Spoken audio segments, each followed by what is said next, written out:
In this video, we will discuss using individual component controls on a QuietCore Plus vacuum or compressor. Note, available component controls will be different between a vacuum and compressor. In this video, we will be demonstrating using a vacuum. Remote controls must be disabled before individual components can be run. Begin by pressing the remote button. Select Yes to disable the remote controls and place the unit in manual mode. Next, press the menu button.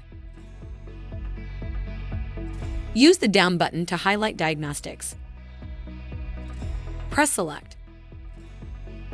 Navigate down to Component Control. Press Select. In the Component Control menu, you can use the up and down buttons to select available components. Then use the Select button to turn the component on. While a component is running, the amperage draw will be displayed on the screen.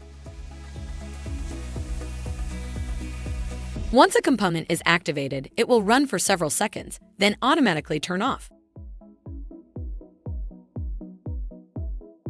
If you have additional questions, please call customer service at 1-800-547-1883.